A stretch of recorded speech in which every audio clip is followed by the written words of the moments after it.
안녕하세요. 요즘 김장철이 다가오는데 다들 준비를 잘하고 계시는지 모르겠네요.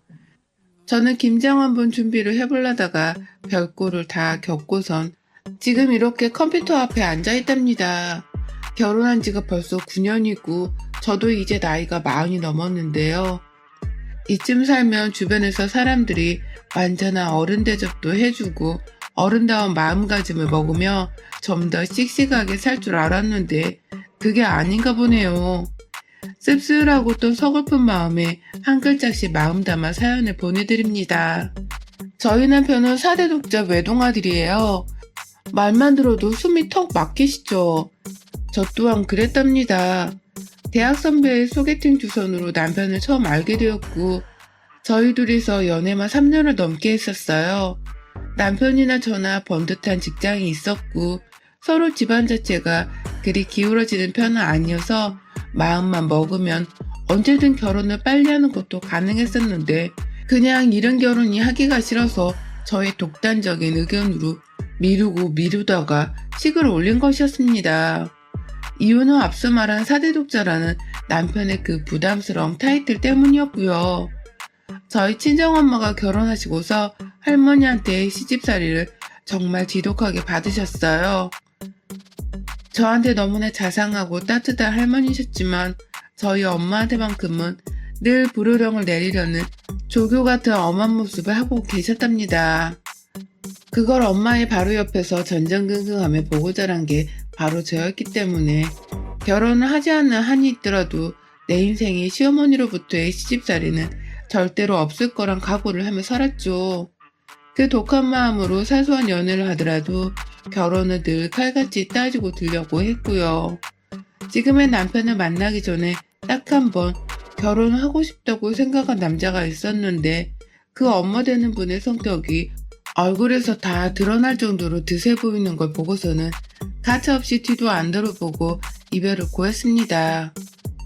남들은 이런 저를 보면서 경우 없는 여자라고 손가락질을 할지도 모르겠지만 전 이런 제가 늘 불쌍했어요. 멀쩡한 시어머니가 뭔지에 대해서 접해본 것도 없고 겪어본 것도 없었기 때문에 트라우마를 안고서 이리 까탈스레 구는 게 아닌가 했거든요. 그래서 더더욱 결혼에 있어서만큼은 신중해지고자 했습니다. 그 시절 받는 스트레스가 결혼하고 나면 더욱 피해가 될 것이 불보듯 뻔했기 때문이었어요. 그런 의미에서 4대 독자 귀한 남의 집 아들이라는 남편이 너무너무 부담스러워 생각도 하기 싫었었고요.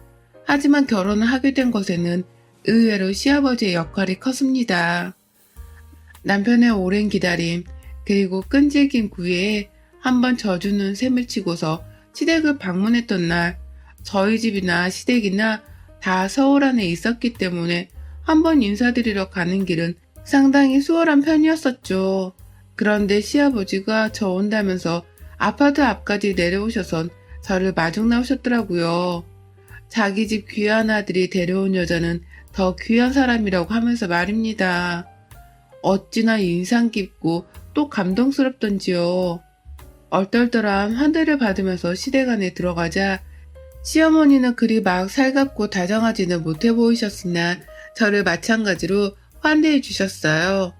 귀한 손님 온다고 해서 새벽같이 요리를 했는데 마음에 들런지 모르겠다며 쑥스럽게 밥상을 차려내 주시던 그때 그 어머님의 표정은 아직도 생생하네요. 평생을 불효령만 내릴 것 같은 독한 시어머니의 모습만 보고 듣고 살았는데 이런 시어머니가 정말 있긴 있구나 싶었던 마음에 저 개인적으로도 많이 놀랬었답니다. 가족들끼리 대화를 나누면서도 말을 아끼고 조심하려고 노력하는 시부모님의 모습에 감동이었고요. 시어머니는 숫기가 없으신지 자꾸만 부끄러워하고 눈도 저랑 못 마주치는 바람에 제가 많은 걸 간파할 수는 없었지만 저를 끝까지 손님 대접해주라 하면서 챙겨주는 시아버지의 모습에 이 남자랑의 결혼을 해도 되겠다 싶은 생각이 들었죠. 그래서 연애 3년을 했다가 결혼을 반년도 안 되어 홀딱 치러버렸었답니다. 소박하게 소수의 인원들만을 모아놓고서 시댁에서 믿는 종교라는 기독교 예식에 따라 교회에서 식을 올렸고요. 결혼을 하면서 이 집에 제사가 없다는 것도 전 정말 마음에 들었어요. 남들은 대부분 명절이나 제사 문제로 인해서 시댁이랑 고부 갈등을 유발한다고 하는데 나한테는 적어도 싸움의 원인이 될 일이 적을 거라고 장담을 한 거죠. 시어머니도 우리 집엔 제사가 없어서 며느리는 그냥 명절에 쉬기만 하면 돼. 라며 몇 번이고 저한테 그걸 자랑이라고 은근슬쩍 말씀을 해주셨었고요. 하지만 결혼하고 시간이 흘러 2021년이 된 지금까지 저는 늘상 그때의 어머님이 저에게 사기를 쳤다고 밖에 생각을 하질 않습니다. 무조건 시어머니가 저한테 사기를 쳤다는 거 말고는 설명이 안 되는 세월을 겪었거든요. 결혼하고 나니 이 집안에는 정말 제사가 없었어요. 하지만 저에게는 집안에 제사가 없는 대신 저를 괴롭힐 만한 것이 따로 있었답니다. 바로 시어머니셨죠. 숫기도 없고 눈도 잘 못 마주치고 며느리가 손님이라면서 그리 극진하게 대접을 해주던 첫 만남에서의 시어머니는 온데간데 없어졌어요. 저희 부부가 결혼을 한여름에 했었는데 그 후 맞이했던 추석에서부터 본전을 뽑아두려고 하셨죠. 제사가 없다고 하길래 뭘 하려나 싶어서 의아한 마음에 시댁을 갔더니 어머님께서는 저에게 대뜸 고무장갑부터 끼얹어 주시고는 냉장고를 치우라 하셨습니다. 엄마들은 꼭 냉동실에 비닐봉다리로 꼭꼭 싸서는 오만 음식들을 다 집어넣어 보관하시잖아요. 그런데 시어머니는 그걸 다 하나하나 녹기 전에 꺼내보고서는 뭐가 뭔지 비닐봉다리 밖에 매직펜으로 적어놓으라고 시키더라고요. 본인이 요리를 하면서 바로바로 알 수 있도록 말이죠. 처음에 왜 이런 걸 나한테 굳이 명절날 시키나 싶었고 얼떨떨한 상태로 일단 냉장고 정리를 시작했습니다. 당연히 한두 시간 걸리는 일도 아니었고 거의 반나절을 내내 냉장고 앞에 붙어있느라 허리가 나가는 줄 알았어요. 그런데 그 와중에 남편이 저를 도와주겠다고 근처에 오기만 하면 넌 좀 이리 와봐, 엄마가 할 말이 있어 라고 하면서 불러내셨고 급기야 시아버지랑 남편한테 밖에 가서 장을 봐오라며 괜한 심부름을 시켜선 집 밖으로 내보내기까지 하셨어요. 그때 저는 눈치로 딱 알아차렸죠. 지금 어머님이 나한테 하는 짓이 바로 내가 극도로 경계하고 또 저주했던 시집살이라는 것을 말입니다. 그리고 그날 당한 그 어처구니 없는 냉장고 청소는 매 명절마다 계속되었답니다. 1년에 설이랑 추석이 딱 2번 있잖아요. 시집을 가고 나서부터는 명절들이 제가 시댁에 가서 어머님네 냉장고, 냉동실을 통으로 정리해드리는 날이 되었고요. 딱 그것만 시키면 차라리 입 딱 다물고 청소만 열심히 했을 텐데 어머님은 오만 살림을 다 부탁하셨어요. 베란다를 거의 창고처럼 쓰시는 분이신데 갑자기 저한테 거기를 청소해달라면서 베란다 문을 직접 열어주기도 하셨고 남편이 왜 평소에 청소를 안 하고 이제 와서 명절에 며느리를 시키려 하냐면서 꾸짖어 보기라도 하려 하면 울상을 지으시고서는 꼭 여른 척을 하며 말씀하셨어요. 내가 청소 말고는 할 게 없는데 우리 며느리랑 같이 좀 해보려고 한다 라고 말이죠. 남들은 제사 때문에 며느리랑 머리 맞대고서 요리를 하는데 자신은 그럴 수가 없으니 머리 맞대고 청소를 좀 해보며 친해지려는 건데 뭐가 잘못된 거냐면서 얼마나 불쌍하고 애처로운 척을 하시던지요. 그러니 남편은 그런 어머님의 말에 입이 쏙 들어가선 거기까지 생각을 못했어. 그럼 나도 도울게 라고 대답을 하며 싱글벙글 청소를 도왔고요. 어머님의 입이 튀어나온 채로 더 시집살이를 시키진 못한 채 아들까지 나서서 청소를 하는 꼴을 지켜보셨어요. 그러다가 기회만 보이면 자기 아들은 청소해서 빼내보겠다면서 엄마 아이스크림 먹고 싶다 라고 하면서 뜬금없이 추석 날씨에 찬 음식을 사오라 심부름을 시키곤 하셨습니다. 아, 제가 정말 이 집만큼은 안 당하고 살겠다면서 남자의 집안을 샅샅듯이 따져보려고 했었는데 내가 틀렸었다는 것을 시어머니를 보며 실감을 했어요. 그리고 시아버지는 이미 저와의 첫 만남에서 시어머니가 연기를 하고 있었다는 것을 다 알기라도 하는 건지 저를 보기 늘 미안하고 또 면목 없어 하셨답니다. 그렇게 개고생을 쇠가 빠지게 하면서 살다 보니 저는 아이를 가지지도 못했었네요. 여러 번 유산을 해버린 바람에 30 후반이 되면서부턴 임신을 아예 포기했었고 이 일로 너무나 괴로워하는 시어머니를 보는 게 솔직히 통쾌해서 시험관이며 인공수정 시술은 절대로 받지 않으려고 했습니다. 오히려 스트레스를 많이 받으면 임신이 안 되는데 제가 원체 스트레스가 많아서 이런가 봐요. 라는 말을 어머니 앞에서 아무렇지 않게 뱉어내면서 이게 혹 시어머니의 시집살이 때문에 유산이 언니와 이어진 걸지도 모른다는 걸 은연중에 밝혔죠. 그러면 어머님은 찍소리도 못하고선 방 안으로 들어가 버리셨고요. 그러던 저였는데 참 사람의 몸이란 게 기적과도 같더라고요.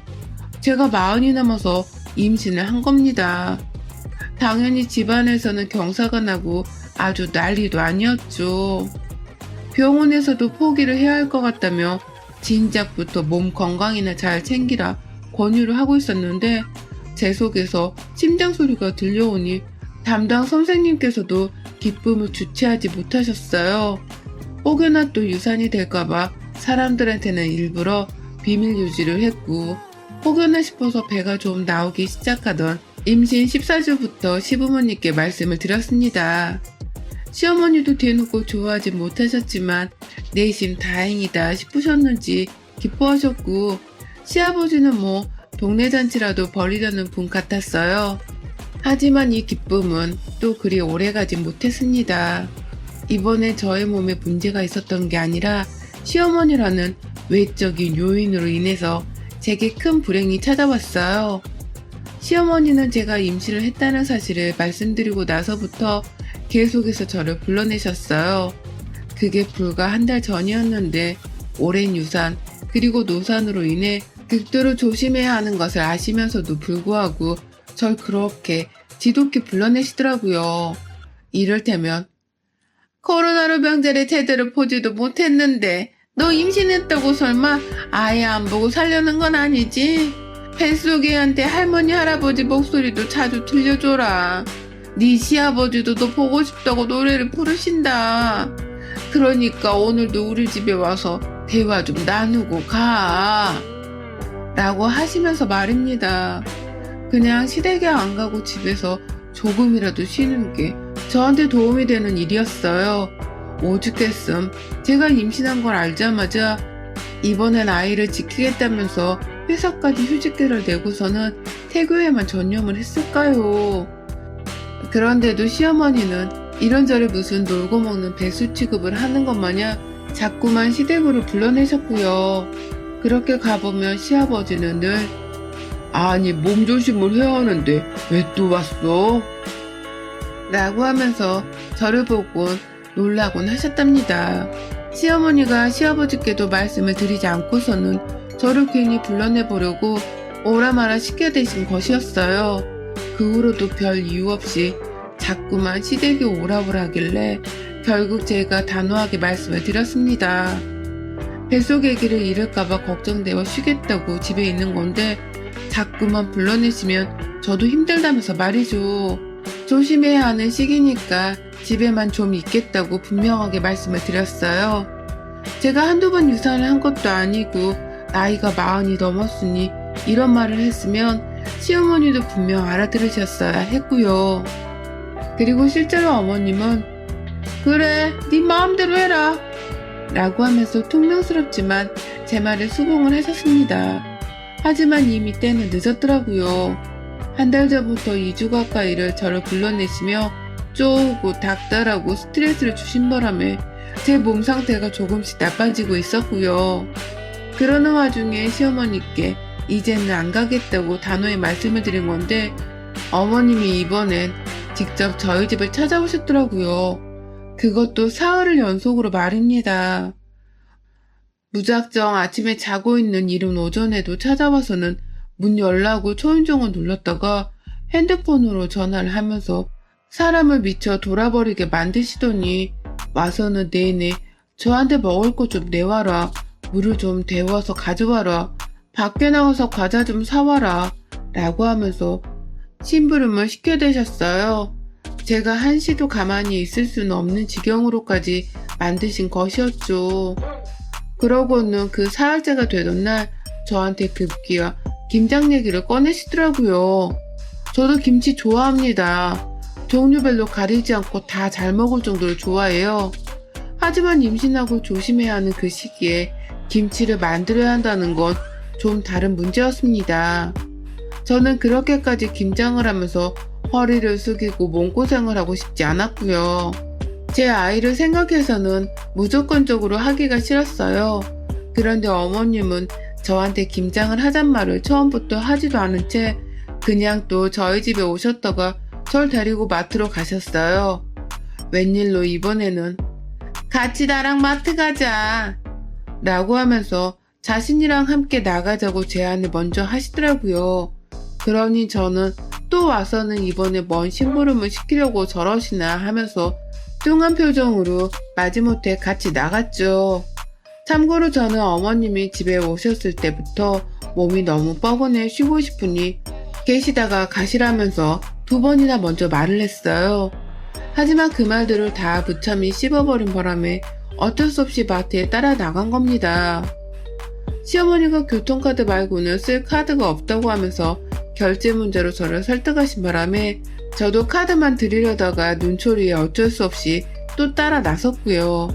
그런데 그렇게 힘겹게 마트에 도착을 하자마자 어머님이 채소코너로 가시더라고요. 처음엔 배추를 보시길래 밀푀유나베 같은 샤브샤브라도 만들어 주시려는 건가 싶었습니다. 설마 그게 김장을 담그기 위해 사려는 것이라고는 제가 감히 상상을 못했던 거예요. 배추를 한참 보더니만 한 포기가 아니고 여러 포기를 그냥 한꺼번에 묶어져 있는 걸로 사려고 하시는 어머님의 태도에 놀라 자빠지면서 물었어요. 어머님, 이걸 다 어디다가 쓰시게요? 뭐 하시게요? 라고 말입니다. 전 그때까지도 배추 포기 옆에 김장용이라고 적혀있는 편말을 보고서도 못 본 척을 했고 설마 이게 진짜로 김장을 담그려고 사는 배추일까 싶어서 계속해서 시어머니 행동을 부정했죠. 하지만 어머님의 입에서는 결국 그 말이 나왔습니다. 뭘 어디다 쓰긴 어디다 써. 김장해야지. 지금이 김장철인데 넌 며느리가 되어서 먼저 김장하자는 소리도 지금까지 안 하고 뭐하고 서 있니? 라고 하면서 절 마트 안에서 막 혼내키며 엉뚱한 소리를 한다고 다그치는 거예요. 배추 포기를 여전히 손에 쥐고서는 정신 나간 년을 쳐다보듯이 아주 당당하게 저를 쳐다보시는데 저는 그 눈빛을 여전히 잊지 못하고 있답니다. 며느리가 유산을 거듭한 끝에 겨우 40 넘어 또다시 임신을 했는데 어찌 보면 마지막일지도 모르는 이 기회를 또다시 개고생을 시켜 유산을 시키려는 건가 싶어서 말이죠. 이 눈빛이 살인자의 눈빛과 다를 것이 뭔가 싶어서 시어머니와 눈을 맞추면서도 소름이 돋아 다리가 얼어붙었어요. 온몸이 찌릿거리게 저려왔고 배가 순간 아파왔지만 시어머니를 향한 분노가 너무 걷잡을 수 없이 커지고 있었기 때문에 뱃속 고통을 제대로 인지하지 못했습니다. 마트 직원을 소리치며 불러서는 배추 10포기 묶음을 싸달라고 외치는 어머님의 말씀, 그리고 계산을 하겠다면서 저한테 카드 다 냈나? 라고 소리를 재차 지르시는 그 모습에 저는 지갑을 열어 들었어요. 대답조차 나오지 않을 만큼 그 상황이 너무 지옥 같았고 시어머니가 계산을 하겠다고 먼저 계산대로 멀찌감치 가시고 나서야 제 배가 아픈 게 슬슬 느껴졌어요. 뭔가 예감이 너무 좋지 못해서 배를 움켜쥐었고 괜찮을 거라고 마음을 먹으면서 시어머니 뒤를 쫓아가려는데 저 멀찌감치서 시어머니가 절 부르시며 소리치시더라고요. 저 굼뜬 거 저거 좀 빨리빨리 안 와?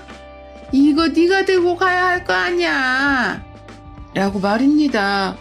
마트 안에 배달 서비스도 있는데 임산부한테 배추포기를 들고 집으로 가란 말을 저리 당당하게 해대다니 눈물의 앞을 가리더군요. 그 순간 제 머리가 핑 돌았고 앞에서 계산하시는 아주머니가 제가 애처로웠는지 절 보면서 아이고 아줌마 우리 배달 서비스 돼요 라고 하면서 시어머니를 설득하셨는데 그러다가 제 배가 불러나와 있는 걸 본 건지 아니 임신하셨어요? 임신하신 분이에요? 아이고 그럼 더더욱 안 되지. 이 무거운 거 들었다가 저맘때 큰일 날라고 라고 하면서 시어머니를 다그쳤어요. 그리고 시어머니는 말씀하셨어요. 뭐가 안 돼. 힘이 넘쳐나는 애인데 지금 집에서 쉬느라 집단의 요양도 잘하고 있어요. 이럴 때 운동을 좀 해줘야지 라고 말이죠. 그리고 전 그 말을 듣자마자 아 씨바 뚫린 입이라고 저게? 라는 말을 남기고선 그 자리에서 주저앉아 비명을 질렀습니다. 배에선 아이가 이미 잘못되어 가고 있었는지 다리 사이로 피가 흘러내리고 있었고 복통이 너무 심해서 전 도저히 서 있을 수가 없었거든요. 그 바람에 마트한 사람들은 저랑 같이 비명을 지르면서 구급차를 불러주고 절 둘러싸 챙겨주셨어요. 이게 다 시어머니란 생각 때문에 정신이 없는 와중에도 전 시어머니로부터 눈을 떼지 못했는데 어머님은 그런 저를 챙겨주기는커녕 이러다 제가 또 유산하는가 보다 싶었는지 혼란스러운 눈으로 절 보고만 계시더라고요. 근처에 다가오지도 못하고 계셨고요. 그리고 전 구급차에 실려가면서 시어머니께 죽을 힘을 다해 소리쳤습니다. 네가 내 새끼를 또 죽인 거야 이년아. 넌 내가 집으로 돌아오면 내 손으로 사지를 찢어 놓을 거야 라고 말이죠. 그리고 전 그 길로 병원으로 가 아이를 유산했어요. 임신 17주 차에 아이를 또 말입니다. 당연히 제정신이 아니었죠. 친정 식구들도 다 달려오고 남편도 뛰쳐왔다가 식구들이랑 부둥켜 안고서는 울고 불고 난리였어요. 저는 아이 가는 길에 배웅이라도 해주고 싶었던 건지 잠깐 정신을 잃었다가 금세 깨어나선 배만 껴안고 있었고 시어머니 생각이 난다며 그 와중에도 입 밖으로 죽여버릴 거야 라는 험한 말만 튀어나왔어요. 마트에 끌려간 거 그리고 가서 시어머니한테 들은 소리들을 말하면서 정신을 잃어가면서도 시어머니의 욕을 주저리 뱉어내니 옆에 있던 가족들은 우르르 들고 일어나서는 시어머니를 고소하겠다고 분노하고 난리도 아니었어요. 번갈아 가며 욕설을 날린다고 어머니께 전화를 했고요. 나중에 시아버지가 병원에 오셨는데 오는 길에 시어머니로부터 뭔 말을 들었는지 아주 죄인이 되어서는 고개를 수그리고 찾아오시더라고요. 그런 아버님께 가장 대표로 화를 내면서 엄마 어딨어? 엄마는 뭐하고 아빠 혼자 와? 라며 소리를 친 건 제 남편이었고요. 결국 시어머니는 저를 보기 무서웠는지 끝까지 병원 근처에 안 오려고 하다가 저희 친정아버지가 남편이랑 시아버지 멱살 잡고 시댁에 쳐들어가는 바람에 저희 아버지 손에 질질 끌려 병원을 찾아오셨어요. 저는 그때 응급실에서 1인실 병동으로 옮겨졌고 나머지 가족들은 한꺼번에 병문안이 허용이 안 된다고 해서 다 나가 있는 참이었는데 저희 아빠랑 남편 그리고 시아버지랑 시어머니가 세트로 들어오대요. 저희 아빠는 그 자리에서 바로 시어머니를 제가 누워있는 침대 쪽으로 밀어버리셨고요. 으윽하는 소리와 함께 침대로 넘어진 시어머니는 제 코앞에서 저랑 눈이 마주쳤다가 바로 눈을 피하셨어요. 그리고는 사과를 하려고 하시는지 입을 열려고 하는 그 순간에 제가 그만 화를 참지 못하고 시어머니의 뺨을 때려버렸습니다. 시어머니의 왼쪽 뺨따구를 본능적으로 때렸다가 시어머니의 눈을 보는 순간 또다시 치가 떨린다고 더럽고 불결하다고 그 얼굴에 침을 뱉어버렸어요. 퇴퇴하면서 그것도 여러 번이요. 사과를 해야 하는 상황에 처하자 어쩔 수 없이 사과를 하는 그 모습이 너무나 비열하고 역겨웠어요. 진심으로 사과를 해도 모자랄 판국에 우리 아버지한테 억지로 끌려와서는 잘못했다고 용서를 비는 척을 하려는 그 모습이 토 나왔죠. 침을 여러 차례 뱉으니 뒤에선 시아버지랑 남편이 쓰라린 숨소리를 내더라고요. 근데 저 그 소리를 다 무시한 채 시어머니께 말했습니다. 넌 내가 죽을 때까지 널 찢어 죽이는 상상만 하며 살 거야. 죽기 전에 내 새끼들 떠나보낸 그 죗값을 다 받고 죽을 거니까 앞으로는 정신 똑바로 차리고 살아. 이번 일은 고소를 해서 돈으로라도 우리 새끼 떠나보낸 죗값을 받을 거고 너한텐 이젠 두 번 다시 며느리는 없어. 손 주고 보고 5대 독자 이을 생각은 꿈도 꾸지 마. 라고 말이죠. 그러니 뒤에서 시아버지는 곡소리를 내면서 절편네. 내가 언제 한번 사고 또 칠 줄 알았다. 아이고 내 잘못이다. 내가 결혼을 잘못해가지고는 말년에 이리 복도 없다 며느라. 내 잘못이야. 라고 통곡을 하셨고요. 남편은 차마 자기 입으로 엄마를 봐달란 소리를 못하겠는지 저와 덩달아 화를 내면서 엄마 나가세요. 아빠 엄마 좀 데리고 나가세요. 당분간은 나도 꼴 보기 싫으니까 나가라고. 라고 소리를 쳤어요. 그렇게 시어머니는 울상이 되어서 뒤늦게야 울음보 좀 터뜨려 보려 하다가 시아버지와 저희 아버지 손에 이끌려 쫓겨나셨고요.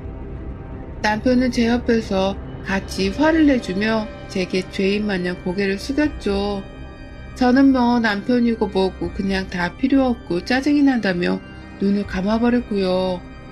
입원한 내내 저희 친정 식구들은 먼저 시어머니 고소건으로 변호사를 선임하셨고 저는 절대 봐주지 않겠다면서 무조건 강경하게 나가기로 했습니다. 남편도 제지 한번 하지 못하고 저 알아서 하고 싶은 대로 하라 했기 때문에 이참에 시어머니는 평생 안 볼 사람 대우를 하면서 막장의 끝을 보여줘야겠다 싶었어요. 이미 저희 엄마랑 이모들이 시댁에 우르르 몰려가서 시어머니 머리채까지 뜯어잡고서는 애를 되살리라면서 엄청난 복수를 하셨다고 하는데 솔직히 그걸로도 전 성에 차지 않았습니다. 마음 같아서 시어머니 뺨따구를 하루 종일 때려도 시원찮았으니까요. 일단 제 친정 가족들의 도움을 받아서 시어머니를 고소하고 남편이랑도 더 살아야 하는지에 대해서 고민을 해보려고요. 남편은 지금 자기 엄마를 평생 안 보고 살 거라며 절연을 선언했는데요. 자식은 모르는 거니까요. 더군다나 외동아들인데 시부모님이 평생 연락 한번 먼저 하려고 하지를 않겠어요. 그러니 저는 지금 시어머니의 시자도 듣기 싫으니 확실히 절연을 하든지 나랑 차라리 이혼을 해달라며 남편과 결혼 문제에 대해 따지고 드는 중이랍니다. 그 정도로 이 집안 자체에 경매를 나서는 더는 붙어있고 싶지가 않네요. 이 사태를 어찌하면 좋을런지요. 아이를 잃고 잃다 또 잃었습니다. 나이 40이 넘어 말이죠. 마지막이었을 기회라 생각했는데 그 마지막 기회마저도 방심하다 시어머니로 인해 당한 저의 잘못이 크죠. 그걸 알기에 지금은 속지 않은 마음으로 시어머니께 할 수 있는 복수는 다 해볼 참입니다. 싸다구로 날렸으니 이제 당신 아들도 못 보게 하고 당신 며느리한테서 대접도 더는 못 받게 해드려야죠. 소송하고 돈 받아내고서는 나중에 죽으면 받은 재산으로 무덤도 파버릴 생각입니다. 며느리의 복수는 이제 시작이에요. 잘하라고 잘 해내라고 아이가 멀리서 절 응원해주고 있었으면 좋겠네요. 여러분의 생각은 댓글로 남겨주세요. 오늘도 시청해주셔서 정말 감사합니다.